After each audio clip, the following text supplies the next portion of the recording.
Hello teachers! Today's topic is of great importance for all teachers, including me, because whenever I make a research about any topic, I'm educating myself for the first place. So let's learn together how to deal with one of the most important issues in teaching, which is the initial situation. I know that the most desirable thing for teachers or for us as teachers is having a deep understanding of the theories presented to us. And this is a little bit not that clear. Actually, we are exposed to tens and tens of documents online or on books, wherever, but they are all theories. Personally, and I'm quite sure that most of you teachers, if not all of you, longing for practical samples, real lesson plans, or if we go further, real field presentations. I mean, teachers teaching real students or pupils. So here today, we're going to talk about a small part of theories. Then after that, we are going to have some practical ideas so that you can take as samples.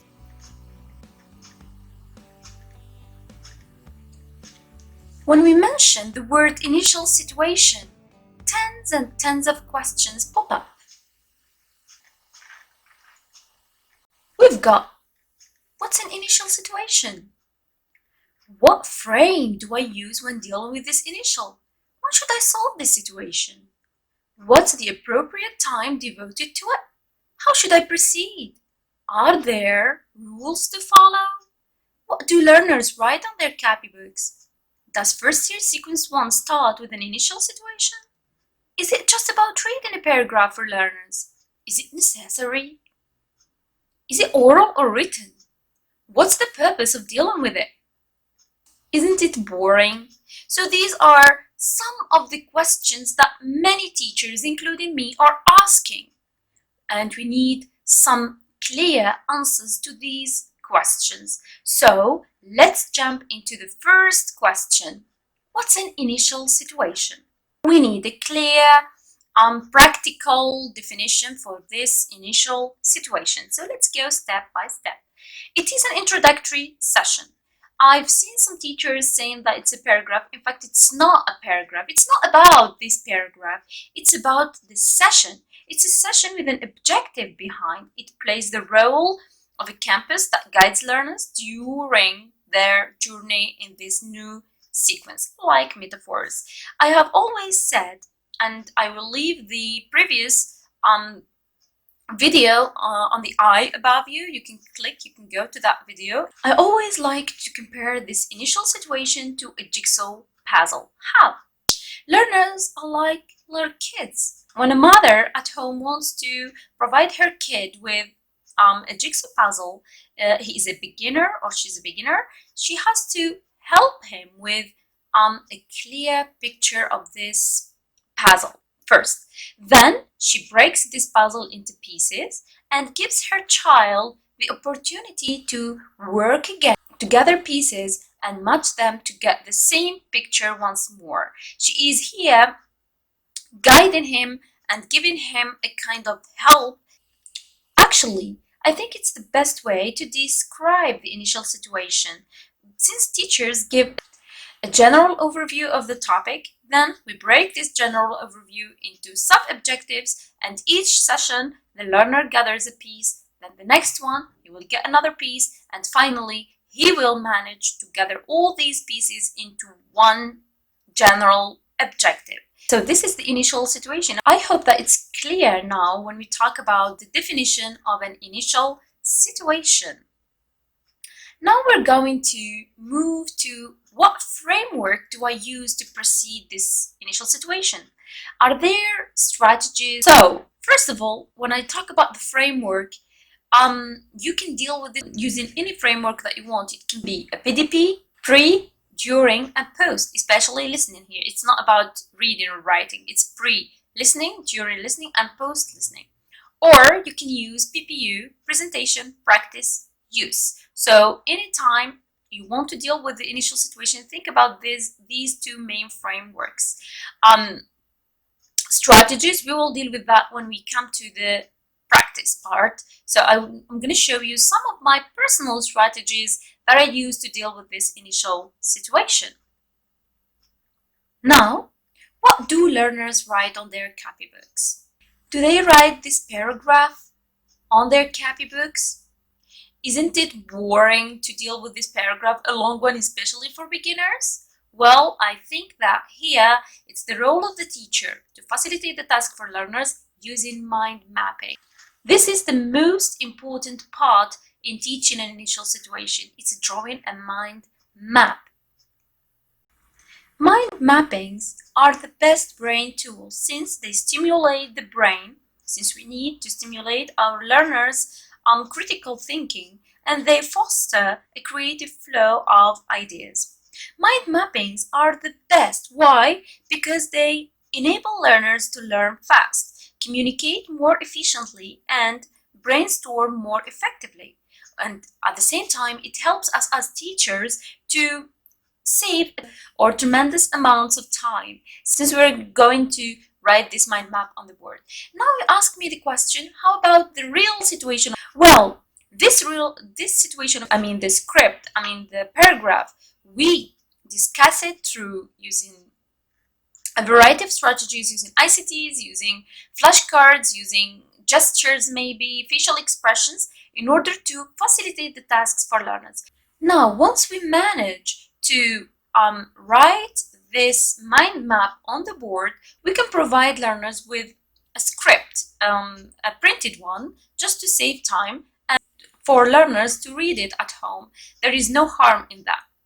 This is concerning what do learners write on their copybooks. Now we can move to the next topic, which is, isn't it a waste of time during this pandemic or during any period? Well, I have to say that the initial situation, I myself was not really convinced with it, but once I started dealing with it, I found it really useful. It's not a waste of time at all. It's really helpful for kids, and it's helpful for us as teachers. Let's imagine together. You start teaching and you see all learners with fishing eyes looking at you without understanding a word from what you're saying. Do you think that it's amusing? I'm quite sure that we're going mad, we panic, we maybe, I don't know, we will feel terrible. But why not? We use this initial situation, at least for quick finishers or quick learners, to grasp the notions. They will create a vivid atmosphere during the coming sessions. And of course, we do not forget about slow learners who will come with us. So each time they learn, and we reinforce this prior knowledge step by step. So it's not a waste of time, even during this pandemic. Don't care about the program. Do your best to get your learners involved. Learners spent 8 months at home without learning. We found that the majority have forgotten about everything. So it's really important to start step by step using these initial situations just to simulate them, to get them engaged. Don't really bother yourselves about the program, because we will do our best to finish as much as we can of this program. Now let's move to another question, which is it oral or written? We focus on oral. It's not about writing. Writing just a mind map, so we are not here. It's more about oral discussion, communication. You try to stimulate your learners to speak, to use these new keywords through gestures, through flashcards, ICTs. It's more about oral interaction rather than written one. Next, we speak about the appropriate time devoted to it. Well, since I said that it's important, so I'm quite sure that it needs a whole session, including the announcement of the project that we will see in another sector in this video. So we need this amount of time to facilitate the task. We should not run. We should not rush. Let's give learners time to discuss, to speak, even using the mother language from learners, not from you. You're trying to use the English language, but learners, if they insert new words, if they understand, for example, the topic and they start giving ideas in their mother tongue, don't prohibit them to do that.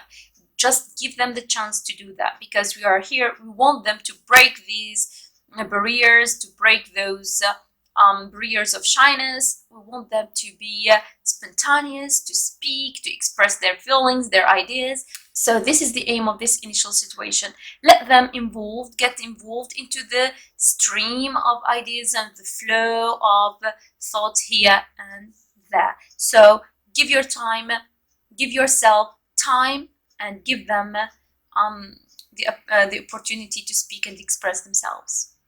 Next, we will have what's the aim of dealing with this situation? What are the advantages? We have already talked about many of them. Now let's state them clearly.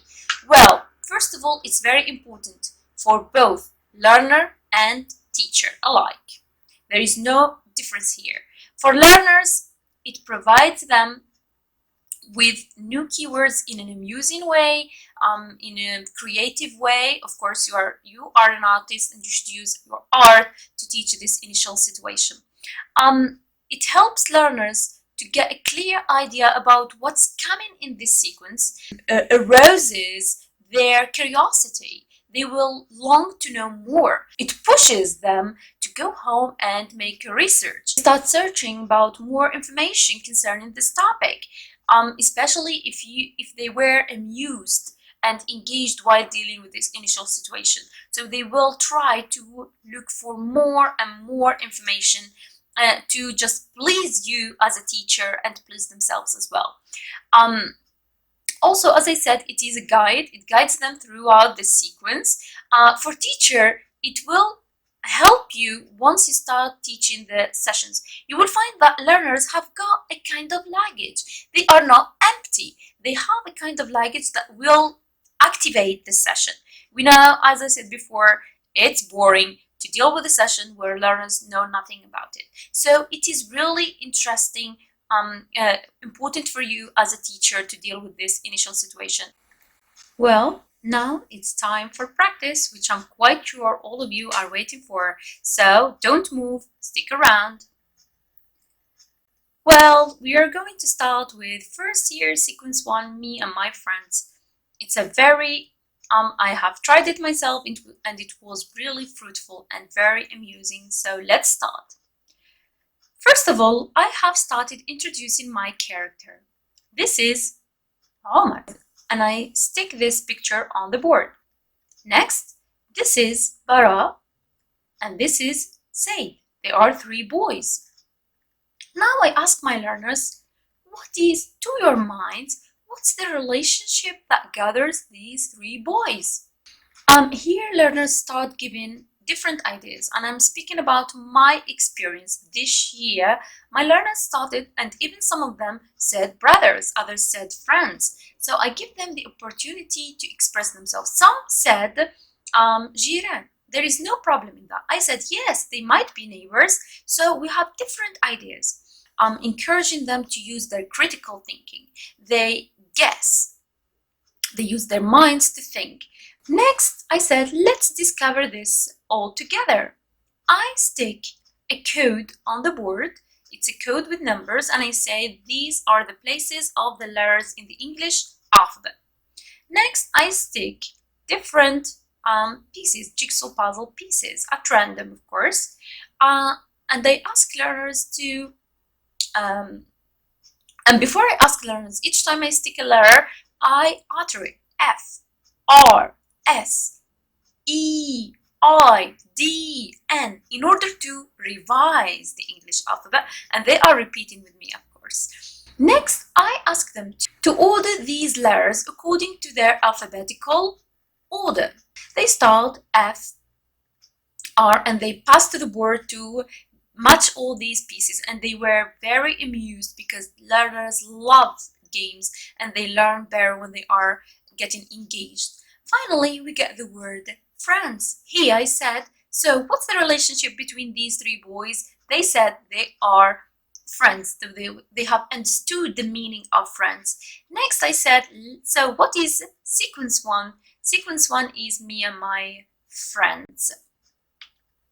Once more, we get back to Omar, Bara, and Zaid. I said that they are pupils, and I point at them and say they are pupils like you, pupils.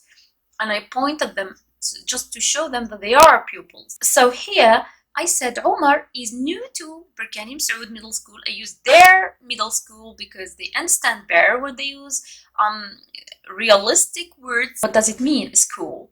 And his friends want to know more about him, so he has to introduce himself. At that point, I stick different jigsaw puzzles once more on the board with different words, and I explain some of them. Then here, learners must match each, let's say, information with the right word. They get different words and they understand what does each word mean. This is the initial situation. I provide them with this initial situation so that they stick it on their copybooks in order not to write because they are beginners. Next, I keep those jigsaw puzzles on the board. I do not remove them because they are a guide for me to have my mind map. Of course, when I dealt with this, let's say, jigsaw puzzle, I invite learners to pass to the board to match. Even they make mistakes, there is no problem, there is no harm. We learn through practice. So here, in the initial situation, everything is new to them. So if they manage to do one or two correctly, it's very good. Here you can just help them with flashcards. For example, when you stick the word country, you can show different countries of the world. If you stick school, you can use a flashcard of a school illustration that may help you to explain those words: job, nationality. Here, I'm quite sure that many of you will say that nationality, age are not included in this sequence. Yes, you're right. You can mention the additional information or you can remove it. So, next, write in the circle. I introduce myself. What should I do to introduce myself? Here you can leave this introduce myself till the end and you write the word, or you can just start with it, no problem, because they are beginners. They are beginners, you can just write it, no problem. Next, learners will use the information on the jigsaw puzzle to be written on the board. So for example, we need first, last names, we need to talk about our age, about school, about the hometown, about the country, nationality. So here, learners have gathered many information from this puzzle. As a final task, and in order to complete our framework, presentation, practice, use, so here I provide learners with these profiles to be filled. Pink for girls, blue for boys, just to simulate them. First name, last name, age, hometown, school, and country. They stick it on their copybooks. They use the pencil to complete. The teacher moves around, checks and helps. And this is the end of our initial situation. Don't say that all learners have grasped the information. I'm quite sure that not all of them, but we try just to get them prepared for the coming sessions. Let's jump to third year sequence 1. Me, my abilities, my interests, and my personality. I'm in love with my idea. It is my idea, but I'm in love with it. So let's get started. First of all, normally it's done in groups, but since we are in this pandemic, just work individually, and I found it really interesting and motivating, and I managed to get each learner to speak because we've got a few number of learners. I'm talking in general about the normal framework of the session. It is a PPU, so once you invite your learners to divide into groups, you provide each group with a different kind of cards, different shapes. I have 3 kinds of shapes. I've got triangles, I've got squares, and circles. Each group would get a different, let's say, kind of cards. Let's say the square cards, let's say the circles, and the squares. Next, I give learners or groups time, first of all, to read their cards to have a clear idea about the topic. Of course, words are highlighted in order to guide learners. The necessary structures or the target structures are highlighted just to give them a kind of help and guidance. Next, they check the other group's cards in order to have a general idea about what's coming. After that, I start with the triangle groups. I ask them to read their cards out loud. For example, I can't speak Japanese. I can read. You can add more words here. I can read a story. I can write an email. I can play basketball. I can go shopping alone. I can use the smartphone. All groups are listening here. Then I repeat these sentences myself and I give more information using gestures, using facial expressions in order to illustrate the meaning of the word can and can't. Then I ask them, what does it express? What do these sentences express? Learners have seen this during second MS sequence 1, so you know about ability and inability. Once they insert this word, I write it on the board. Ability, inability. I can ask them to give more examples for further practice. Next, we move to the squares. In the squares, you can add here personal pronouns. I have not added them, but it's better to add them. For example, I love searching. I'm keen on reading. I'm fond of football. I'm interested in shopping. I like social media. I love writing. So these cards will indicate the word interests. I stimulate learners to get the word interests. For example, you say that boys love football, they love hanging out with their friends. Girls, they like fashion, they like, for example, cooking. Do we share the same likes here? Learners may say no. So what does it express? And you use gestures. It expresses our interests. And we write the word interest on the board. Next, we go to these cute cards. It's very illustrative. It's very clear for learners. We start, first of all, uttering the words cheerful, lazy, confused, and each time they give me the word, I act it out. A confused person, a lazy person, a nervy one, is to help them using my gestures, my body expression. Next, what do these cards represent? They may say personality. Of course, you will find 1 or 2 or 3 who know about the word personality. You write it on the board and you explain it more. Once you finish, you ask them, can you guess what's today's sequence? Can you guess the title of our new sequence? Learners may say, me, my abilities, my interests, and my personality. After this discussion, the teacher asks learners, can you guess our new sequence? Learners will say, me, my abilities, my interests, and my personality. Here, you ask them to fold a paper and write sequence 1 on their copybooks. Next, now it's time for the initial situation. Your monthly school magazine is organizing a writing contest entitled The Best Teenager. Write an article about yourself and win the prize. The winner's article will be written on the first page so that all the school will get to know about him, and he will be awarded a diary book to encourage him to carry on writing. This is the initial situation. I try to explain it. Then I say, if you want to participate in this school magazine contest, what would you do? What would you write in your article? And here we go to the mind map where learners are going to rewrite the sequence on the board and they have their mind map. Of course, I like to design 2 different colors, pink and blue, for boys and for girls. Of course, we're going to write the date, and then we rewrite sequence 1, me, my abilities, my interests, and my personality. Now we're going to have or to write a mind map on the board, because I said it's very important to have this mind map on the board. So we start with the first one, abilities. I ask them, what does it mean an ability? And we write, they are the things that I'm able or not able to do.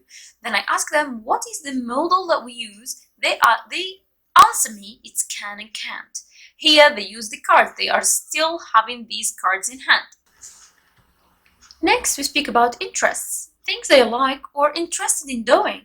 Then I ask them, what are the words or the expressions that you use, phrasal verbs, whatever, that you use to express your interests? They may say love, interested in, fond of, keen on, prefer. They are written on the square cards. Finally, we speak about personality, and I highlight the word are. Who are you like? And I use some examples with opposites, maybe smart. What's the opposite of a smart person? It is a stupid one, nervy, calm, cheerful, whatever. So this is in general when we speak about. Now we move to the announcement of the project. In third year sequence 1, the project is a bit not related to the one to the initial situation, so I try to create a bound between the two. I stick these cards on the word and I ask them, who are they? They are my grandparents. They are grandparents, grandma and grandpa. Of course, if you're interested in my clip art, I have a huge package for sale for 1,000 Algerian dinar, that's all. It's full of creative drawings of my own. You can purchase it if you want, so I'm gonna leave the link at the end of the video. Now, I ask them more questions. Never mind what were our grandparents' abilities in the past. They may give me different answers. Then I ask them, do we share the same interests as our grandparents? They may say, no, grandparents in the past used to have different interests because the time was different.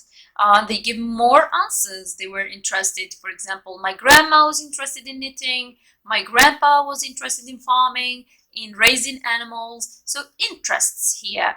I can use flashcards to illustrate, of course. Then, what personality is your grandpa? What personality is your grandma? Then here we have linked these, let's say, characters to our topic. You can ask them another question about interests. Do your grandparents like music? What kind of music did they used to listen to?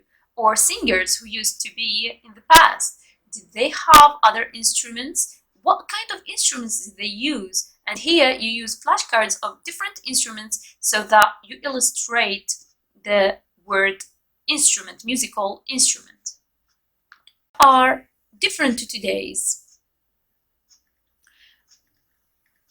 Here I insert the project. In the region where you live, there is an old musical genre, a traditional musical instrument, or a traditional craft which is dying. My partner and I decide to design a brochure with photos for the school's gallery to raise awareness of the importance to preserve this part of our cultural and natural heritage. And here you have presented this project. If you like the video and you want me to present more initial situations, please leave a comment down below, and don't forget to make a like and share the videos. By the way, I have a question. Do you think that making these initial situations in a kind of videos will be fruitful for you and for learners? If yes, let me know in the comments down below, and I will do my best, inshallah, to provide you with more videos once I have time for that. Thank you so much for watching. Goodbye.